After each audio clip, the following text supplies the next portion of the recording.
اگر 4000 سال کے گناہ بھی اس کے نام اعمال میں ہو اللہ اس کو بھی بخش دے.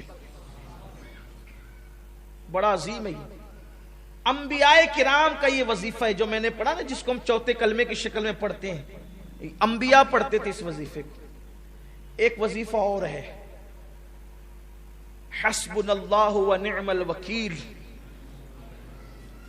اسے حضور علیہ السلام مشکل مقام پر پڑھ. یہ دو وظیفے، ایک تو لا حول ولا قوت الا باللہ العلی العظیم، اور ایک تو حسبنا اللہ و نعم الوکیل.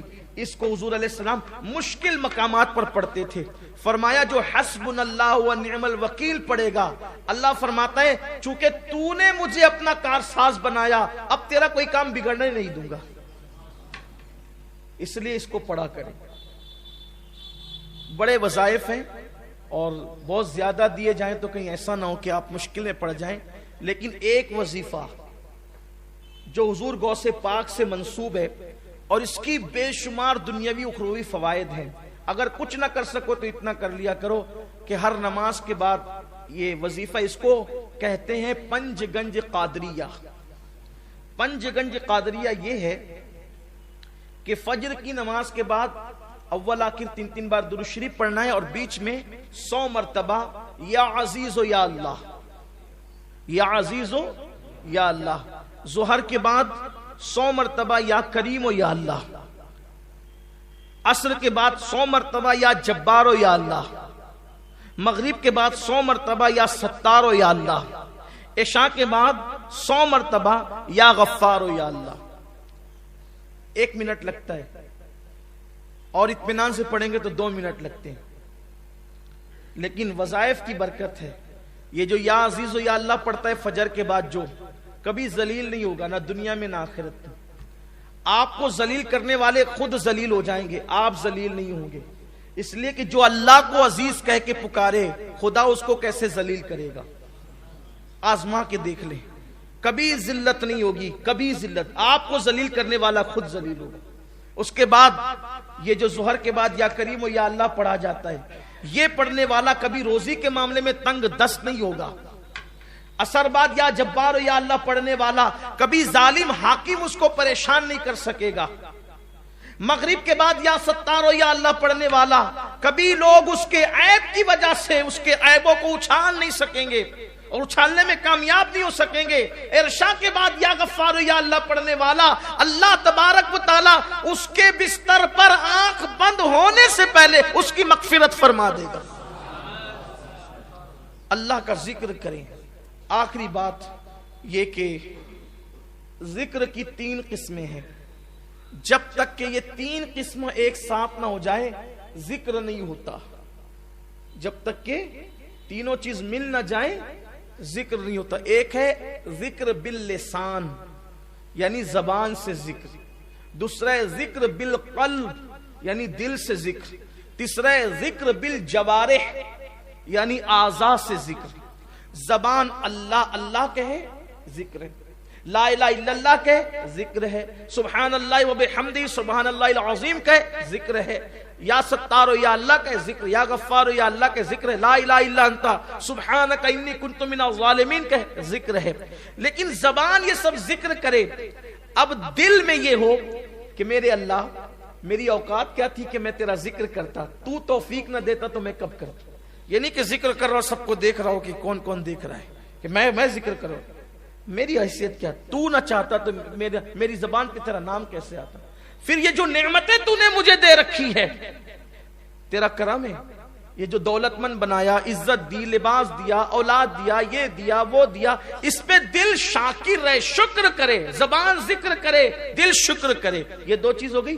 اور ذکر بالجوارح یعنی اپنے جسم سے اپنے اعضاء سے اللہ کی نافرمانی نہ ہونے پائے. جب یہ تینوں ایک ساتھ ہو جاتے ہیں کہ اعضاء گناہ سے بچے، دل شکر کرے، زبان ذکر کرے، تو اس کو کہتے ہیں ذاکر یعنی یہ ہے ذکر کرنے والا. تو یہ زمین پر خدا کا ذکر کرتا ہے، آسمان کی بلندیوں پہ خدا اس کا ذکر کرتا ہے. شرق غرب میں پھر اس کے چرچے ہونے لگتے ہیں. تو میرے آقا علیہ السلام سے انہوں نے پوچھا، آقا اس عرابی نے کہ یا رسول اللہ میں مقام خاص چاہتا ہوں اللہ کی بارگاہ میں. تو کہا کہ ذکر کرنے والے بنو. اللہ تعالی ہم سب کو توفیق عطا فرمائے، ہم ذکر کریں اور آخری جملہ کہنے چلا تھا، لیکن چونکہ آئندہ ہفتے اس کے آگے سے بیان ہوگا، اگر زندگی رہے گی تو ذکر کی ایک بات اور کہہ دوں تاکہ بات مکمل ہو جائے۔ قرآن کیا کہتا ہے؟ الا بذکر اللہ تطمئن القلوب، آگاہ ہو جاؤ، اللہ کے ذکر سے دلوں کو چین ملتا ہے، سکون ملتا ہے۔ حضرت عبداللہ ابن عباس سے پوچھا گیا یہ ذکر اللہ کیا ہے، یہ ذکر اللہ کیا ہے جس سے دل کو چین ملتا ہے؟ تو کہا یہ محمد الرسول اللہ کے ناموں میں سے ایک نام ہے ذکر اللہ، یعنی جو حضور کا دامن پکڑ لے اللہ اس کو بھی سکون کی دولت عطا فرمائے۔ اسی لیے میرے امام کہتے ہیں ان کے نثار کوئی کیسے ہی رنج میں ہو، جب یاد آ گئے ہیں سب غم بھلا دیے۔ اللہ کی بارگاہ میں مقام چاہتے ہو، ذکر کرو۔ الحمدللہ ہر جمعرات کو اپنے مرکز پر مسجد یا رسول اللہ میں آدھے گھنٹے کے لیے، صرف آدھے گھنٹے کے لیے ذکر کی محفل ہوتی ہے، اور اس کا طریقہ یہ ہے کہ جیسے عشاء کی نماز ختم ہوتی ہے دعائے ثانی نہیں ہوتی، اور وقت کی پابندی کے ساتھ صرف آدھا گھنٹہ ذکر کرایا جاتا ہے۔ چونکہ بہت دنوں سے یہ شروع ہے اور میں مصروفیت کی وجہ سے دورے پہ رہا تو میں شریک نہیں ہوا، لیکن اس جمعرات کو میں خود شریک تھا اور میری خود شرکت رہی الحمدللہ، اس میں بڑا سکون ملتا ہے۔ تو آدھے گھنٹے کا ٹائم نکال کر، جمعہ کو تو آپ آتے ہیں بیان، اس میں کوئی بیان نہیں ہوتا، صرف خالص ذکر ہے اور اس کے بعد دعا ہے۔ اگر آپ بیمار ہیں، آپ کے گھر میں کوئی بیمار ہے، پریشانی ہے، مصیبت ہے، سیر جادو بلا ہے، تو آپ اس کو کاٹنے اور ختم کرنے کی نیت سے ذکر کی محفل میں ہر ہفتہ آئیں، ہو سکے تو پانی کی بوتلیں لے کر کے آئیں، اس پہ ذکر کرنے والوں سے دم کروائیں۔ اللہ کے ذکر سے بڑا کسی کا ذکر، اللہ نے خود فرمایا کہ اللہ کا ذکر سب سے بڑا ہے، اللہ کا ذکر سب سے بڑا ہے۔ تو اور ایک بات ہے، ہر عبادت کے لیے وقت ہے، ہر عبادت کے لیے وقت ہے، ذکر کے لیے کوئی وقت نہیں۔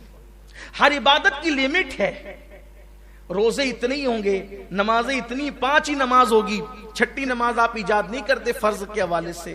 روزے رمضان شریف کے ہوں گے، کوئی اور فرض روزہ آپ نہیں لا سکتے نا، یہی ہے، یعنی ایک لیمٹ ہے، وقت ہے، ٹائم ہے، اور یہ سب ہے۔ لیکن ایک ذکر اللہ ایسا ہے جس کے بارے میں کوئی قید نہیں ہے، بلکہ کیا کہا گیا؟ کیا کہا گیا؟ کہ اللہ کا ذکر کرو۔ کس طرح کرو؟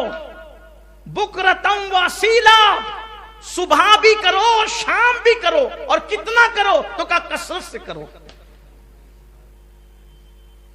ذکرن کثیرا فرمایا۔ اللہ کا ذکر کثرت سے کرو، کوئی حد نہیں، کوئی شمار نہیں، بے شمار اللہ کا ذکر کرو، اٹھتے بیٹھتے سوتے جاگتے۔ اور پھر دیکھو اللہ رب العزت کے ذکر کی برکت کیا ہے، بلکہ حدیث پاک میں آیا کہ جب بندہ پہلی مرتبہ کہتا ہے اللہ، اور دوسری بار اس وقت تک اللہ کہنے کی توفیق نہیں ملتی جب تک کہ پہلی بار پر اللہ اس کی مغفرت نہیں فرما دیتا، اور جب بندہ ایک بار کہتا ہے اللہ تو 3 مرتبہ جواب آتا ہے لبیک یا عبدی، اے میرے بندے میں حاضر ہوں۔ یہ اللہ کے ذکر کی برکت ہے، ذکر سے قریب آؤ، چلتے پھرتے بھی ذکر کر لیا کرو۔ اللہ تعالی ہم سب کو توفیق عطا فرمائیں۔ حدیث کا میں سمجھتا ہوں کہ ابھی کچھ حصہ ہوا ہے اور ابھی کچھ حصہ باقی ہے، تو انشاءاللہ تبارک و تعالی یہ سلسلہ جاری رہے گا، چونکہ ٹائم جو ہوتا تھا اس سے 10 منٹ اور زیادہ ہو گیا ہے، لیکن یہ سلسلہ جاری رہے گا۔ آئندہ ہفتے انشاءاللہ ہم اس حدیث کو مکمل کریں گے اللہ کی توفیق سے۔ اللہ تعالیٰ توفیق عطا فرمائے۔ گفتگو کے درمیان کوئی غلطی ہو تو اللہ معاف فرما دے، چونکہ آئندہ ہفتے 10 تاریخ رہے گی اس مہینے کی، آئندہ ہفتے اس مہینے کی